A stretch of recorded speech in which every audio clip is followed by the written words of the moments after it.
Hello, everyone. This is the technology your brewery needs to grow. My name is Dawn Schulz. I am a member of the New York State Brewers Association board. That's why I get to be so lucky and be up here moderating. And I am also co-owner of Prison City Brewing in Auburn, New York. We have 2 locations. We've been open for 7 years, and for the first 6 years we used spreadsheet, and that was how we ran our brewery. We would enter everything into Google Sheets. We have second location now, and we've grown, and we have added on Arryved and Ekos to our software package. And so that's what we'll be talking about today, and I will hand it over to my panelists to introduce themselves. Hi, my name's, whoa. Stand back here. Kind of like just talk more. Be back here, yeah. Matt Kahn from Big Ditch Brewing Company. I'm the president and co-founder.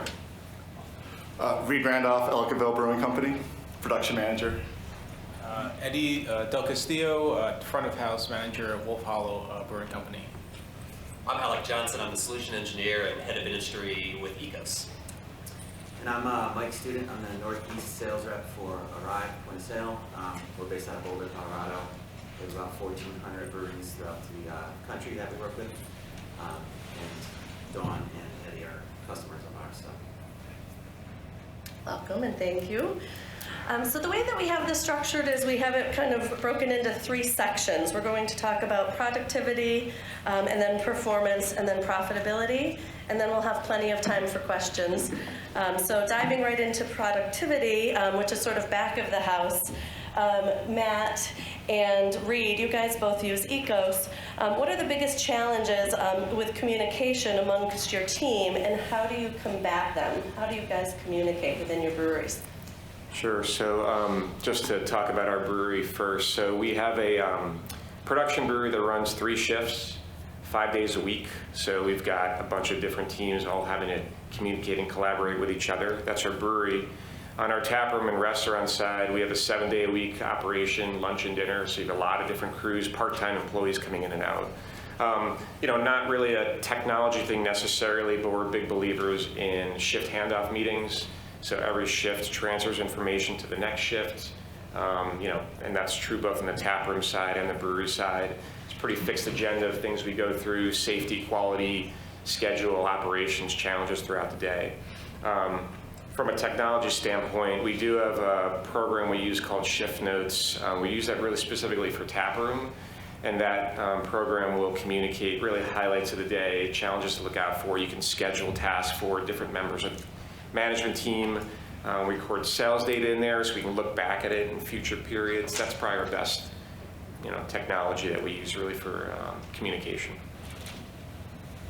Our communication challenges is just so many forms of communication. People are texting, people are emailing, what's happening here and there. And then, so with Ekos, everybody can see what's happening. If there's a production change, like if labels didn't come in or something, then we have to shift production, and everybody has visibility on it. What systems do you have in place now? It sounds like you've got the shift and you use Ekos. Tell us a little bit, I guess, about what made you decide to use the systems that you're using. What would make you decide to bring on new software? What would be the advantages in that? And how do you make those decisions to really put new software into place for your breweries? I could start again. Maybe I'll talk specifically about Ekos here. So, and I was just saying to these guys, we ran off of spreadsheets for 6 years or so, maybe more than that. I built some spreadsheets that I was using to control brewery inventory, recipe management, production. It became really big, like everything was in this thing. It was very useful, but nobody else had access to it. I really was afraid of sharing it with other folks. I didn't want it to get deleted or lose information. And eventually it got so big that I was just afraid of losing it and losing all this history. So that's when we transitioned over to Ekos. We tried demoing a few different platforms, exactly the right size for us in terms of what we wanted to do. Not too complex, but still had enough complexity to do lots of different things that we wanted to do. So You know, I find with our business that for software, even for different roles we hire for, things like that, eventually when something gets so big you can't really do it yourself anymore, you need to upscale that, and that's really where we got to with Ekos. And it's been great, you know, since then. So one of our decisions is, is making sure that everybody has buy-in on it. Like all the stakeholders, like if somebody at your company isn't buying in on the product, like that's a problem. Like I've been at 2 breweries and the accounting team is like a little iffy on Ekos, and it's just because, you know, the effort wasn't made to bring them in on it. Like they didn't do the part of the inventory and setting everything up. So you just have to make sure people buy in on it, and it works a lot better that way. Yeah, I was going to add, and like I've been part of my previous career of other systems-wide implementations or refreshes, upgrades, things like that, and you're completely right. Like if the entire team is not in on this, it's not a project and a plan, it can go awry. So like for Ekos, we all sat in project meetings. There was excellent training sessions we went through. We had a plan of how to attack it. We sort of had like a soft period where we were running side by side our current systems and our, you know, my old crazy spreadsheets. And once we felt comfortable for a month, maybe things were good and everything was working, then we switched everybody over. And there's still a learning curve there, but you don't want to do those things, you know, after it's already running. It's way more painful after that. So you need to spend the time as to really implement the system right, have good training tools, validate the data, things like that. Yeah, just one more thing. Like sometimes technology isn't the solution to the problem. Like there's a company called Asana. It's like a task list, and that was supposed to help with our communication, but there wasn't. Like somebody just came in and it's like, this is your new software that you're using on this, and it takes you like, well, what's the purpose of this? You're not giving me anything. Like our communication hasn't improved. Like you're papering over something. So you have to. Will this actually help our company like scale up, like Matt said? And if I could jump in for 2 seconds, just off what he's saying, we tried, our company, we have some, you know, unique barriers that involve our business being located in a reception dead zone. And essentially, if you're not on our Wi-Fi and you don't have an iPhone, it's a really hard, really difficult to actually talk to all my, so for me to talk to all my staff, because not everyone has iPhones.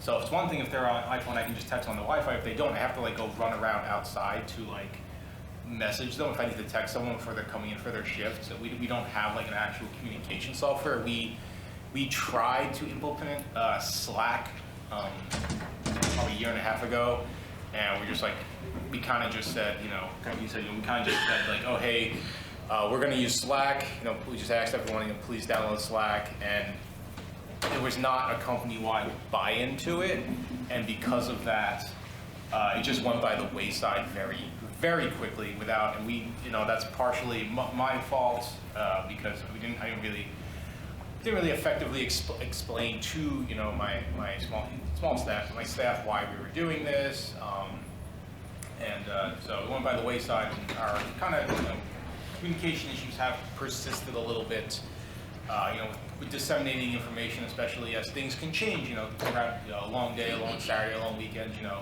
what was true on Thursdays might not be true Saturday morning when you're opening. You want to make sure people get all that information as fast as possible. So after, you know, I'll just, I have to resort to just texting my bartenders or sending an email. But you know, people always check their email on weekends, so they might not see it. So that's, you know, for me personally, that's something I'm still trying to figure out the best way of communicating with my staff. Yeah, for sure. I think we probably all are, right? So kind of moving over to the front of the house, and I think you started to touch on it. Can you guys tell us a little bit about what your tap rooms are like, what the customers experience, and what your service model is? Sure. Yeah, okay. Cool. Oh, that's fine. Yeah, so our place, and we'll follow our service model is it's all counter service. So you walk in, there's a tall bar, long bar. Customers walk up, we serve all the customers at the bar. We don't do table service, and then we have either have a food truck that's set up outside, and you know that's all taken care of. Separate business, money's handled separately. go up to the food truck and pay, or in the winter we'll set them up with something a little bit warmer where they can just take orders, but they still have to cook out their vehicles. And we've tried to, add things here and there to make it a little cleaner. We do have a very big property, so doing table service is not something for us that's really feasible, especially in the warmer months. We have, our property is 17 acres. We have a huge patio, huge backyard space, so, we only use our second bar for our special events when we know it's going to be super busy, so sometimes that can be a longer walk inside. That's a lot for the staff to keep an eye on. So, we are always looking for new ways to improve, the customer experience. With COVID, a lot of, I'm sure a lot of you have the same experience where, the physical menus disappeared for a while, so maybe a lot of places they haven't come back. And our customers really like those physical menus. I'm sure a lot of yours do as well. So trying to figure out a way to bring it back it's in like a better way, and not just QR codes, because those can only do so well, and I'm sure a lot of us are sick of hearing the phrase QR codes. I'm sure a lot of the customers are sick of hearing the phrase QR codes at this point, myself included. But yeah, just personally, Arryved has helped us with that a bunch, but Yeah, so you're using Arryved for your POS system? Yeah, we do use Arryved. We changed over to them from Shopkeep, which is a subsidiary of Amber. Sorry, Amber, which is a subsidiary of Shopkeep, was a subsidiary of Shopkeep. And we, it was good. It was for us. That was most beneficial at the time, but it did take me a while to get there. But it's really kind of just up to whatever your business model is. If you're selling more online, you might want to go a different way. But for us, we're most of our, we don't do a ton of online commerce at this point. More so around holidays or bigger holidays. So since most of our stuff is inside the tap room, it's good for us on premise. How about for you guys? What are you doing in terms of tap room? So, Ellicottville Brewing was a brew pub first, and it's been around for 25 years. And for the longest time, we've been using micros. And then with COVID, we started experimenting with other POS systems, not Arryved, but somebody else's. And it helps, with the customer, people aren't walking around to find a terminal to swipe a credit card or do anything like that. Everything happens at the table, so there's less movement on that front. And the reports that we can get out of it is why we moved over from micros. Yeah, we have a full service tap room as well, as I said, 7 days a week, lunch and dinner. We've had that since we opened. We have a production brewery and a brew pub restaurant downtown. We also use micros. We've been trying to sort of move away from micros for a pretty long time and just haven't quite gotten there. It was really a sort of a standard for a while, but there's a lot of functions these days it doesn't have. It's so the front end's user friendly, but there's not a lot of reporting in the back end. We have integrated another piece of software rather on the back end, so we can do reporting and look at sales trends. Yeah, that's our model. Yeah, so that's just switching over from one system to the other. You don't want to do it. That's going to be a lot of work. It's time consuming. But if you think about all the time you take compiling reports, and you have to go to this website or go to this platform and get that data, put it into Excel, that takes a lot of time as well. You're just not experiencing it all at once.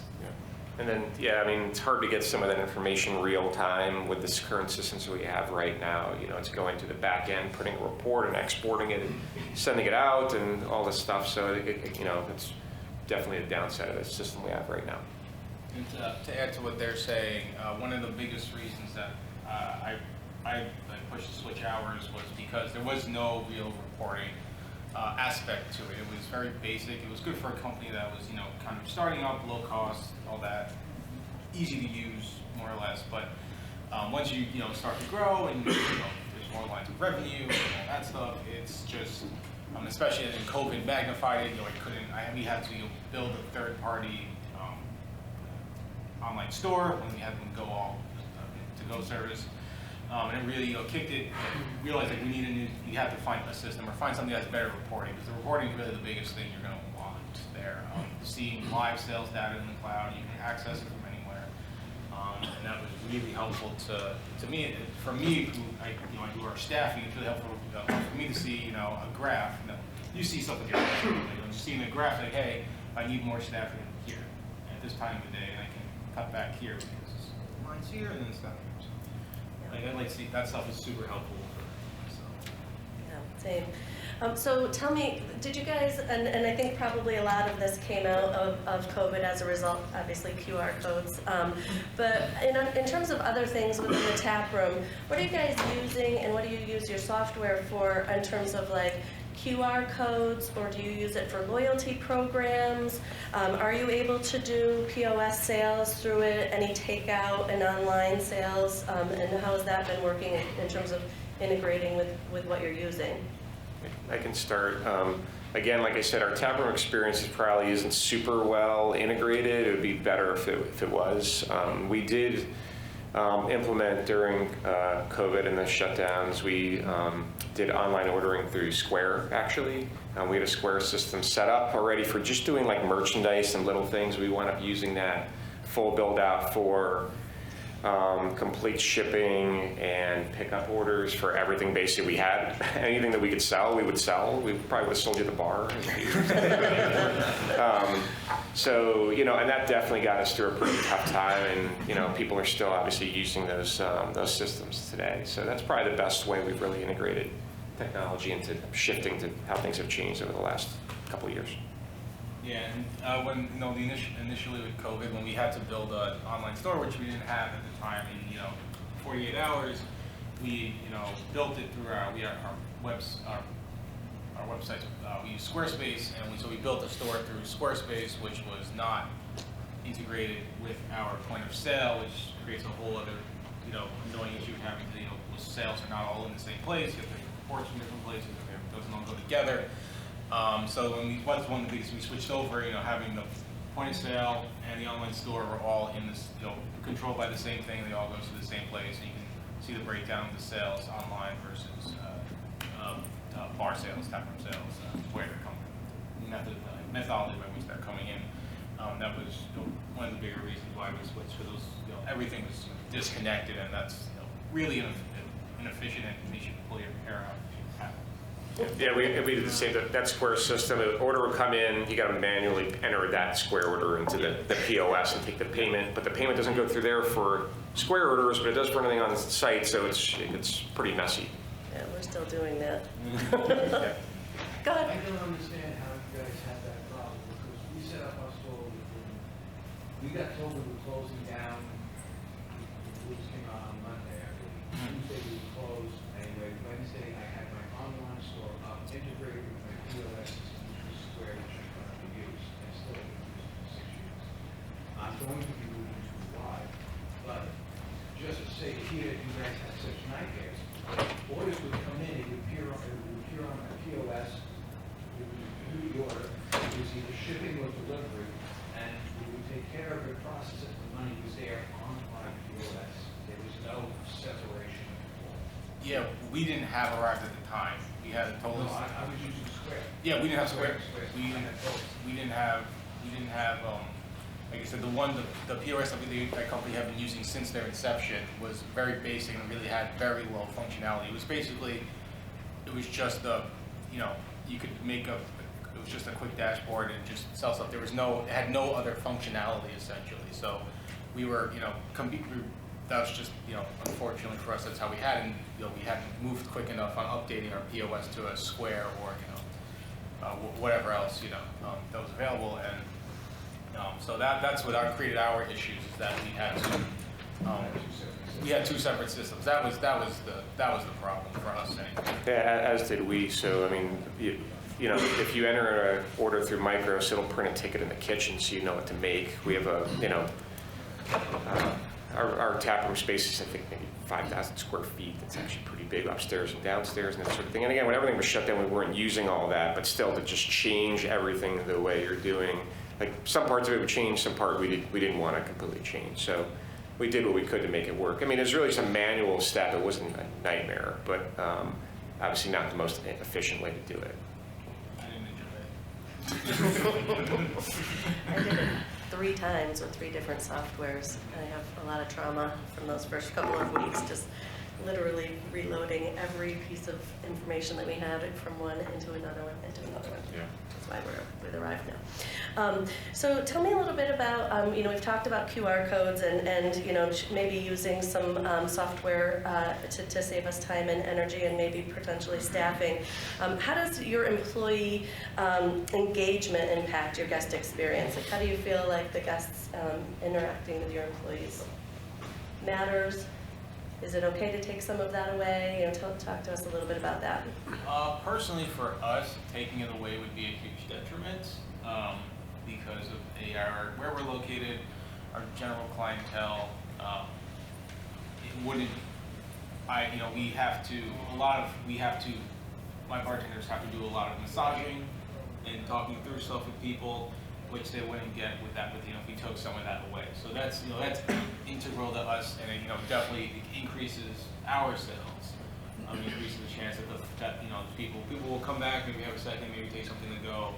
And without it, we wouldn't get the repeat customers that we could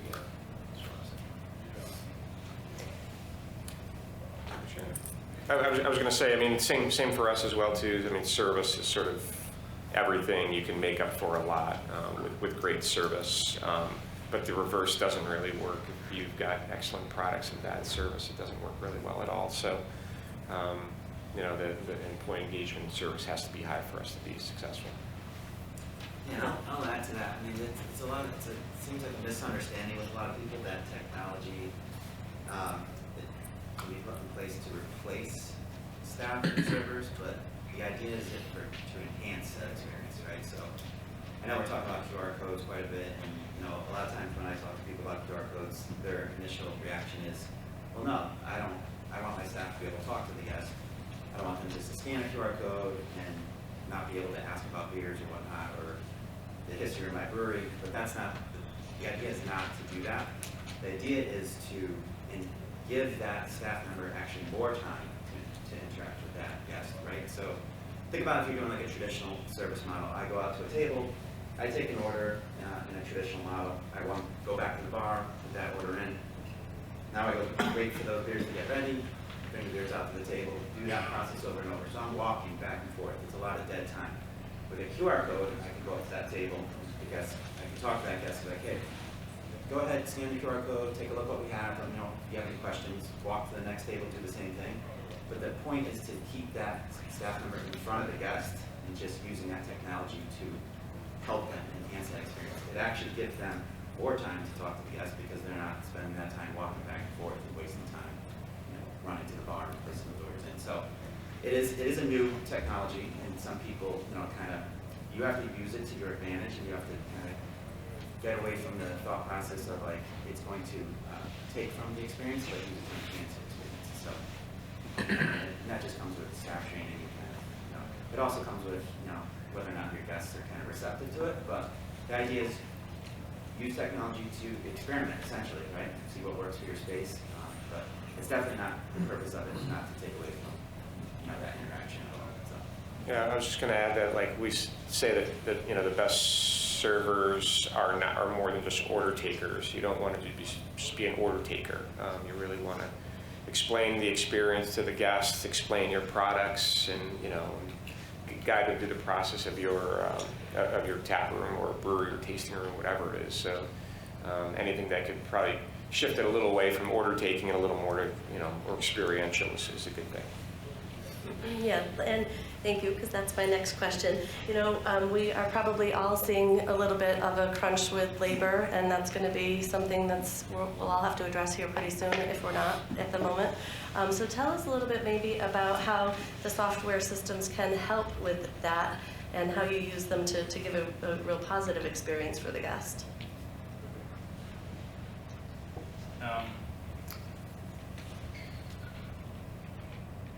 So we put,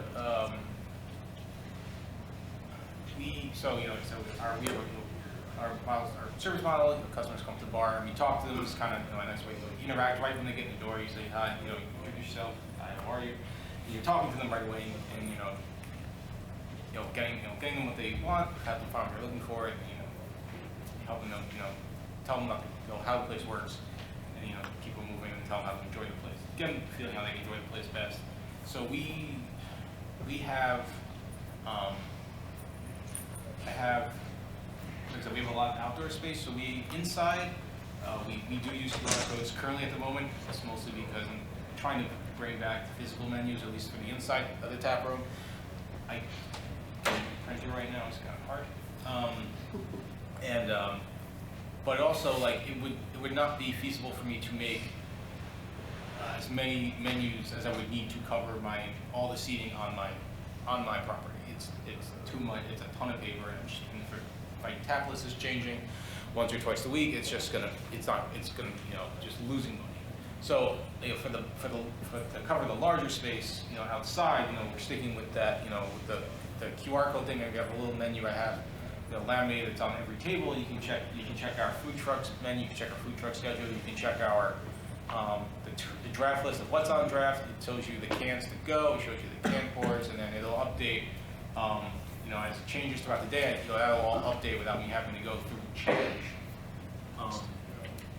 40 different menus across the property and hunt all those down and change them. So we tell folks, if you're outside, we have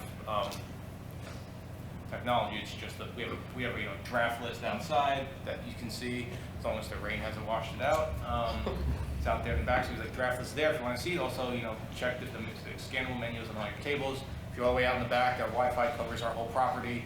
We made sure to extend our Wi-Fi when we, extended our outside space and people were going to be outside more. We had the Wi-Fi. The Wi-Fi only covered, maybe part of, like, the small part of our patio on the inside. It now covers our entire seatable area of the property all the way back to the tree line. So wherever you are in that part where no one's really going past that, you're going to be able to get on our Wi-Fi and, check them and look at the menu if you need to look at it if you're sitting all the way back under the trees or by the fires or something like that.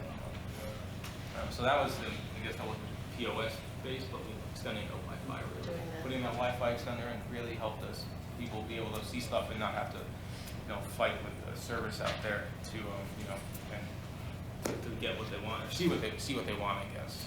Yeah. Also, incorporating the online store a little bit better, being able to direct folks to having at least for us, having a better online store, because our online store was not always, wasn't very good. Being able to say, you can check our online store for this. If you want to check out the sizes, see what it looks like, and check that. Sell tickets and all that kind of stuff for events. We didn't really have the ability to sell stuff like that previously. The technology on the production side, like Ekos helps decentralize what can happen. So if my dock guy can he can go online, get the pick sheet for that day. I don't have to go and get it and print it out, give it to him. That's he can look at it on a phone, he can print it out himself. We have a printer for those guys. Cellarmen can enter information in on their phone, they're dropping yeast, and you can also update a few things on the cellaring logs. So, and that frees up time for myself and for the head brewer to try to find cans or raw materials, something like that. So it frees up time, and it gives our employees a sense of pride to learn a new technology and to be utilizing it. So maybe, guys, if you don't mind just talking about profitability a little bit. You talked about reports and how important they are to get that information. How do you keep all of your systems flowing together? How do you deal with getting POS systems into accounting systems, into business management systems, and then how do you use all of that to help make decisions about your business? I can start. So again, you've got our brewery and taproom side, which again are not quite perfectly integrated, but slightly different pathways. So on the taproom side, again, we have micros, and then this sort of in-between back-end program. This program is actually called Craftable. We just put it in really the last 6 months. And so that takes all the data out of our POS, and we can use that for reporting and trending. And then that actually connects to QuickBooks, which we use for our accounting system as well too. So we can process orders that way. Again, look at reporting, that sort of thing. On the brewery side, again, we have Ekos, and that does all the production management, inventory as well. And then Ekos is also connected to QuickBooks. So really our accountant, well, he's still pretty busy, but he has a lot less manual entry he needs to do every day, because all the data and sales and inventory and invoicing and purchase orders are all flowing through these automated systems that the users are out there using. So that's a nice way to integrate everything. And then, we can use those systems then in terms of driving profitability, looking at things like costing. So every recipe in both of those systems has a cost. And then in turn, we use that for pricing to make sure we're pricing products appropriately. So we're making, margins that we're trying to make. So, that's where the power of this whole thing comes in, is make sure you're making money. How about for you, Reed? Are you using Ekos to go into QuickBooks, or? Well, our accounting person, she has like a sideline of Ekos and her own system, which is QuickBooks as well. So there's a little lag there. And then, just selling stuff into the restaurant, tracking it, saying like, we sold this amount of beer of this product this month, and keeping those inventories where they need to be so you don't run out of that beer, or you let the sales staff know this is going to be running out soon. So. Yeah. For us, our payroll and our inventory is not linked with our POS. So we do have to keep our accountant handles. He has his own spreadsheets for everything. He can see our back end, and the back end is super helpful for me. If someone comes to me and says, I need, can you tell me how much we have a can run coming up, or Bruce says, how much of X beer do we sell in this amount of time? How much do we need on hand? How much of this batch you can? How much should you go to draft? So I can go in there and run the report for a certain time period and see that, see what it gives me, and I can go back and say, hey, I need, we sell 7 cases of this beer over whatever a week. That's a lot for us. So we need X for to get us through like a 4 or 5 week period or something like that. Yeah. That's super helpful for me, because I didn't have that ability in the past.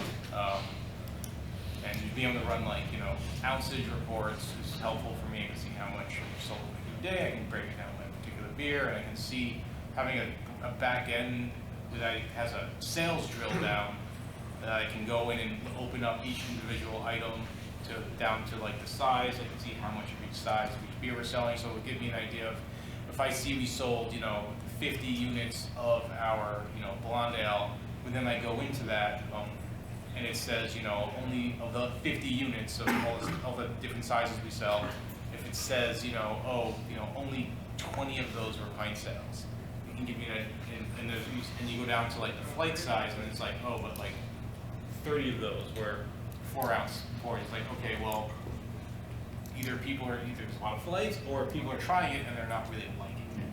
And, they're not liking it, or they're trying it, they're not buying it in different sizes, it's not being sold, that we're not seeing it to go.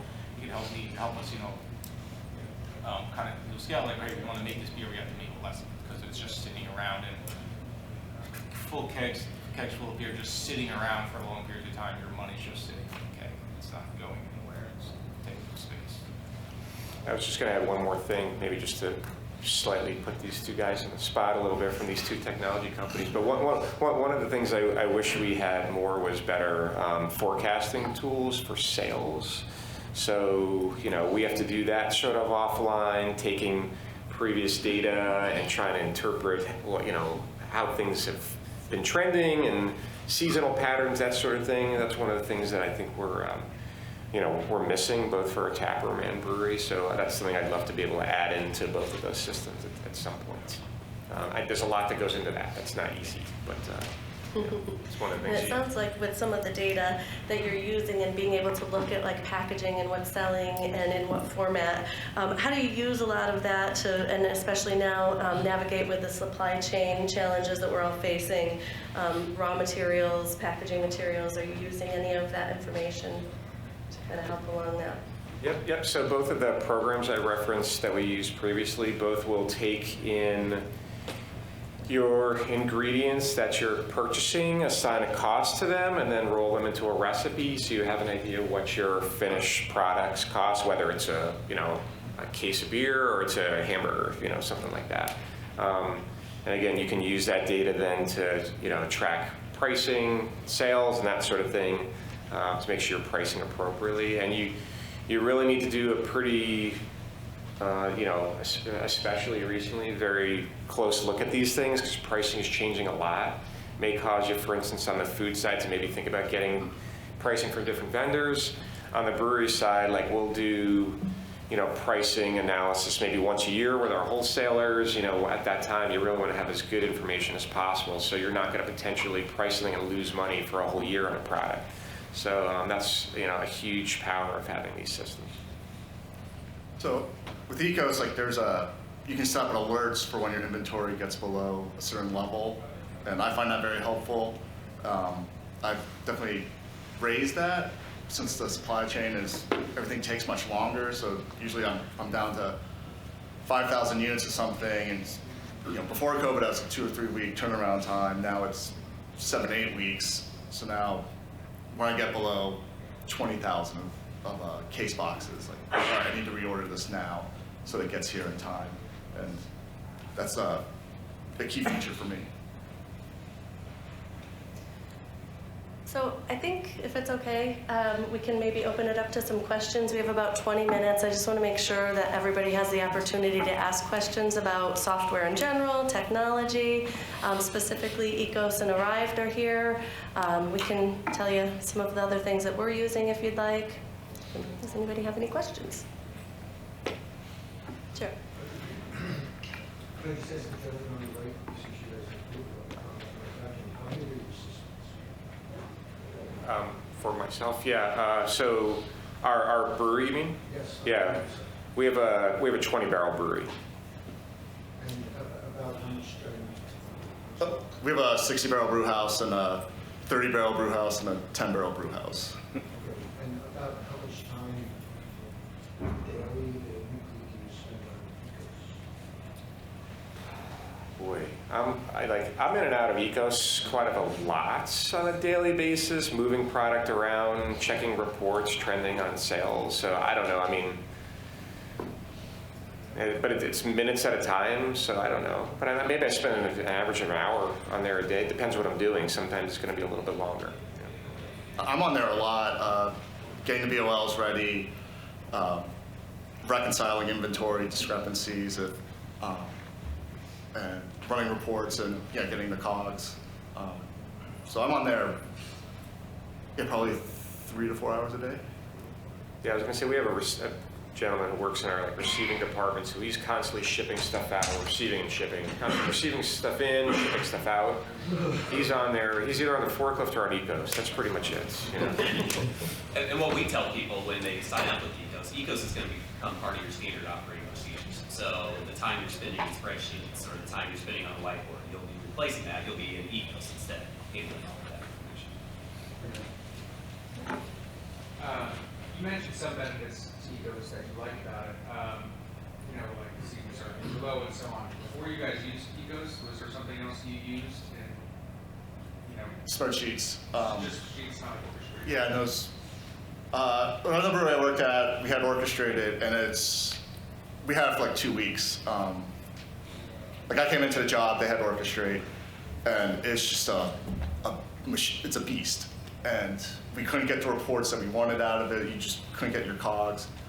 And so we scrapped that, went back to spreadsheets across the entire company. Now everybody's siloed off and nobody's really communicating with anybody else.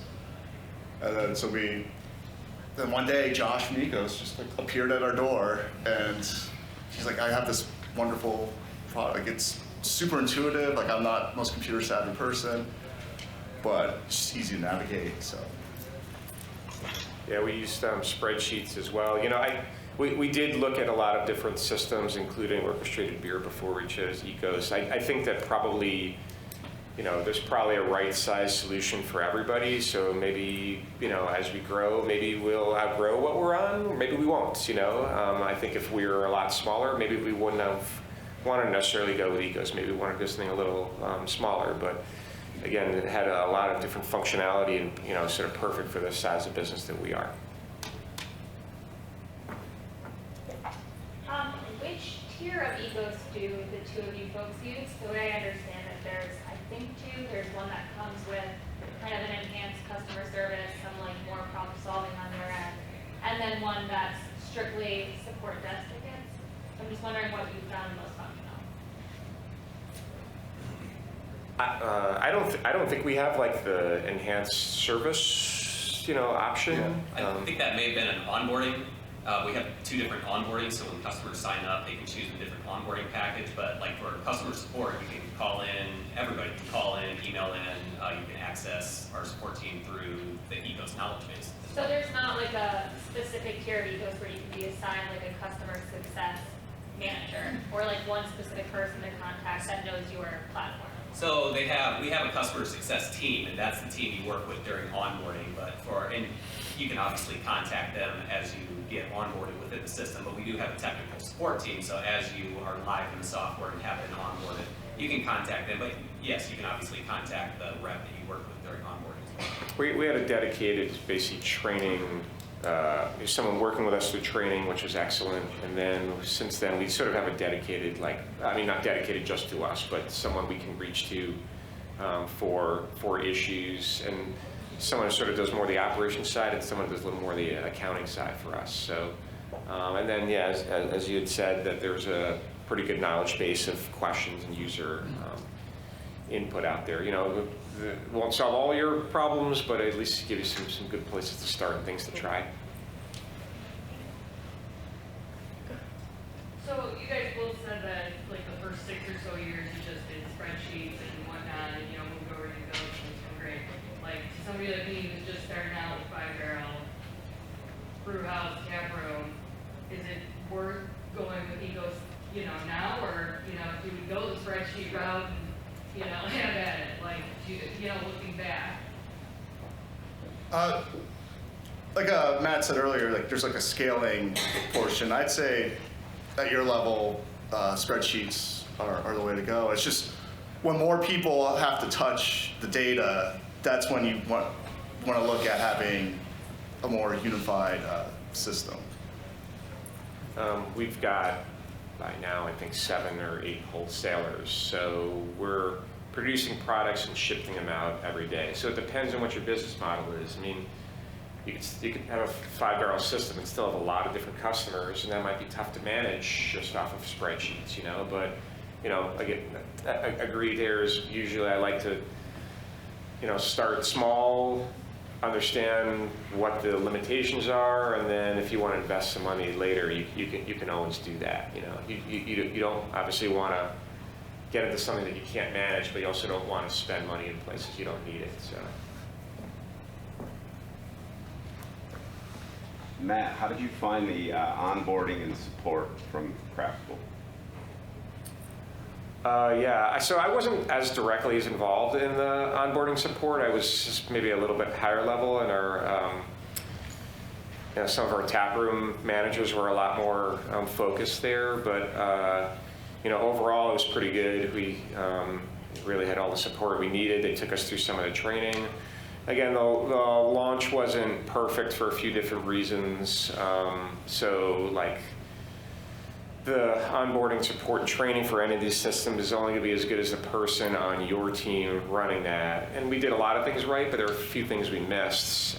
You really want to take the time to make sure that was done. But yeah, Craftable was fine. The system is like more than capable of doing just about everything you know we needed to do. Anybody have any? So for like having multiple distributors, how are you, I guess, with forecasting and having like community sale or database sale for customers? Like, very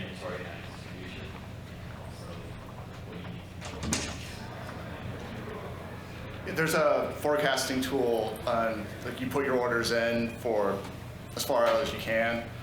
I almost wish there was like a different way to put in production, like we're gonna make X amount of cases this many months out and like that. But right now you have to put the order in, and it's this, it shows you what your depletions will be based on your current orders. So you can plan out, like, so you can see in April that you're gonna be down 100 cases. Like, now we have to make that batch of beer and time it out that way. And then you can like drill it down to the day. So a lot of functionality there. How are you importing your historical sales to create that forecasting system? Importing so our previous sales in Ekos, like we've had for 3 years, like you can go back and there's reports that you can run and you can compare them. But the previous, those are the wholesale. So that wholesale order going up, so it doesn't look like wagons. No, it doesn't do that. That would be more VIP.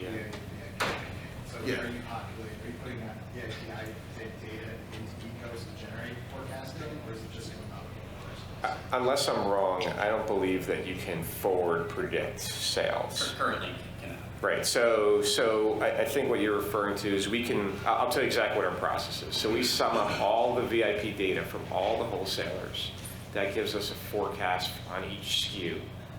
And then based on inventory levels, I can take that number and then predict out when I'm going to run out of stuff and then schedule production.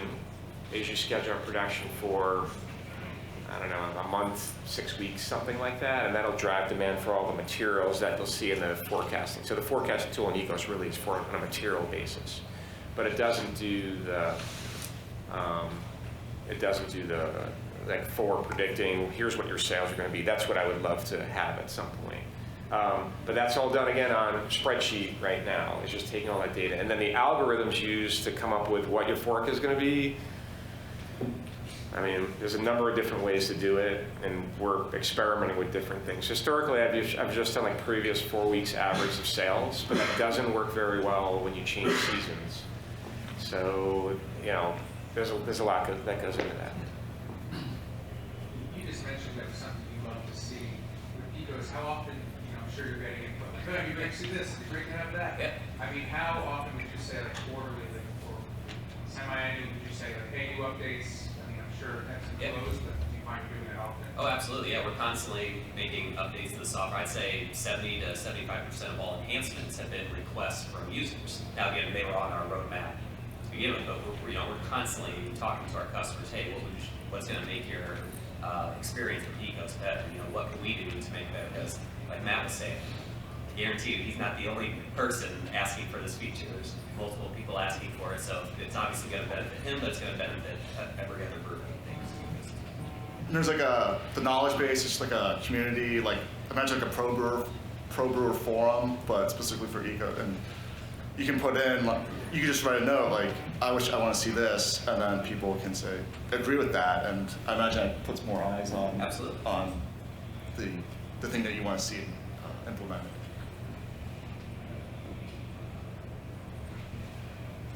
Is anyone using the same system for production and tablet? We use Arryved and Ekos, and Arryved can feed all of the data into Ekos, and then Ekos can send it into QuickBooks. So we create a tap room within Ekos software that we're able to sell out of, and it depletes the inventory. So, you know, when Mark is looking at what can I sell to our distributors, he's able to see what has happened in real time over the weekend through Arryved. You can treat your tap room kind of like another facility. We do, yeah. Yep. Yeah, for Ekos, we can do transfers of beer to tap room, so we're tracking how much, you know, beer the tap room is taking from the brewery. Yeah, it's almost like a different, you know, cost center or whatever. And you can run the reports versus, you know, outside wholesale sales versus. You can treat it as a customer, essentially. Yeah. Have it at a $0 charge. But there's also special functions just for tap room, you know, orders and that sort of thing, internal transfers. We have 2 locations, and so on the screen, rather than having to, keep selling it back and forth to each other, although we do legally, it's literally a drag and drop. Okay, Ben took a bag of grain from North Street and he brought it over to State Street to brew. One swipe of a thing, there it is, now it's in the pub's inventory. Same for packaged beer, so that saves us a lot of time. And you guys use the can track feature within Ekos, or you just do the drag and drop? Oh, you mean for like finished products or finished kegs you're talking about? Yeah, like the keg scanning. We have not done that. We're with MicroStar, so we don't, not concerned with that. We used, prior to our switching our points, so we used KID for maybe 6 months, and it went, for one reason or another, it went by the wayside. I don't work on production side, really, so I don't know why. I just know when a keg kicked, I would take my phone out, scan it into inventory, and then drop into the dirty, when the dirty kegs go. We don't use it anymore. That's probably 2 years ago, I want to say. We don't use the ID, but there is a really great report in Ekos that I pull a lot, which shows where our kegs are out in the market, and it's a nice little report. It says out of the 150 kegs that we have, 85 are out in the market, and here's exactly where they are, which helps us because we forget sometimes. Yeah, you can also track your sort of keg flow through there too, as kegs come in and get returned, so you have an idea, which has been a problem for us in the past. We're getting low on kegs, we got to think about getting more kegs somehow in here. You can use that system to do that. 5 more minutes. Anybody have any questions? Maybe even for the Arryved and Ekos gang? Are you guys tracking orders?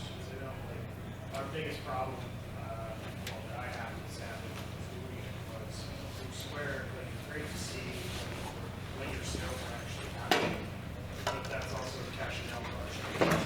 So the data actually show new and all that data. So you see a big jump in sales before, but it might not be there, or you guys kind of track orders input as well as just tickets cashed out, that or Yeah, with our system, it's tracked in real time, so it's when the order is placed. So not really taxed before. Yeah, so we'll be able to show you throughout the day, each hour, how many items you sell, how much revenue you're doing. and it doesn't necessarily require a full cash out. Nope. No. Any transaction, this was added to this tab, this tab. Yeah, as soon as that customer places that order, it's reported at that time. And it's super valuable information because you're able to then go back and pull out, start building up data, and back to Saturday, so maybe it was before 5 o'clock, I'm doing 60% of my revenue this time. Here's the items I'm selling. So on the production side, when I need to have a menu available, we also know on the staffing side, when I actually the business, so is it worth you don't have a bartender on that bar, trying to drive that revenue even higher, and vice versa, to show you your downtime. So just really, obviously to help you on that efficient response. I guess my follow-up question would be, you guys do card be able to give it back? Yeah, you do. So I don't have to pull out the guy on the card. Yeah, that is the number one complaint you hear from a lot of POS systems is holding cards. Now we do a deferred authorization, so it creates a payment token for that payment. So yeah, you swipe a card and pay it back to the customer. And then the last thing you want is a roll of extra cards when you are Saturday morning, so you're home and you're there. Yep. The nice thing too that we use it for is we have a couple of different areas on our at our new brewery where they can order here, they can keep that tab open where it's swiped, and then they can go over to that bar and they can add on to it, and then they can go order food from our counter, they can add that onto it. So they don't have to be right at the same place, which is really nice, and then kind of have this whole big tab and then just cash out at the end. I will say I check every day for I check the hourly sales, the live sales. And sometimes when I'm not there, I'll check it, but every morning at the end of the night, I'll check to see how the sales flow went and stuff. And like as Dawn said, the transfer between points of sale, and especially when we have our secondary bar open and for big events in the summer. If you don't want to wait out the lines, there's a line side, you can just go out to the satellite, you know, start a tab out there, close it inside, close it outside, and not have to wait on line. We want to do it. Not up there, but I'll also add that if you have other venues like farmers markets that you go to and stuff, you can track that all real time too. Same system.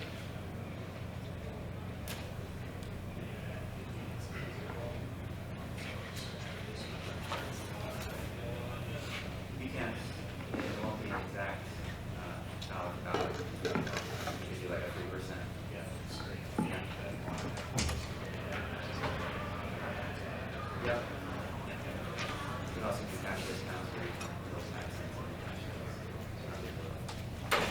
Small change. If I could just ask, this is for everybody in the room, has anybody gone to completely cashless student credit cards? And what that's, somebody like limited, what their experience is like? Or does everybody still accept cash? We have not. We thought about it during COVID when nobody wanted to touch the money, but we didn't.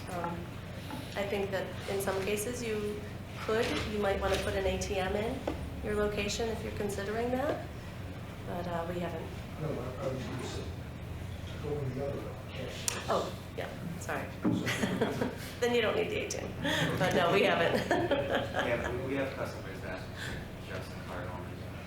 No printing, no receipts, all digital, no cash. So there are people that do it. And it kind of comes down to your customer base as well. Be clear, you know who you're serving, but there are definitely businesses out there that are doing that. It's a trend in certain areas, yeah. You know, again, it depends on your location. Anybody going cashless? Who are? We went cashless for about 6 months in the middle of COVID. And I think since we've come back, it's maybe 5% cash. Right. But I'm in a college town with a lot of young college kids who are willing to pay on the phone, professors and stuff like that. There are some older clientele who won't even use the digital sign out. They want the paper copy. I think, you know, for us it was doing what we felt was the right thing to do at the time, but then, you know, even with QR codes, offering it, suggesting it, moving in that direction, but you may want to have the ability to do something else, even paper menus, right? Like have a few, but try to move your customers in that direction. So, but ultimately the decision was to come back and do cash because I found out one of my employees was doing cash transaction and putting it on his credit card and doing that at the end of the night. I'm like, ooh, let's not do that. Oh boy. Bring the cash back. But it's for us, it's really not that much. And we do everything we can to push towards credit card. I know a lot of systems too, there's a lot of folks that try to do something with the credit card fees and add it on or back it off and everything else like that. And I know some systems do it, some systems don't. Our mentality has been, hey, let's just kind of put that into the pricing of it and make sure we're doing it that way. Because I don't like the optics of discounts or additional fees, and I don't like the idea of trying to track all that and everything else. Just build your model assuming that cost is going to be in there. Yeah. Anybody else? Did anybody sit in the SLA talk yesterday where if you sell beer online, you may have to add the credit card fees on? I just found that out, so. You have to add the fees. I think that's only for wholesalers. Maybe it's. When you're paying a wholesaler with a credit card, which you can now do, I think you have to, there has to be an accounting fee. Okay. So. Gotta investigate it more I about don't think it's for customers. Okay.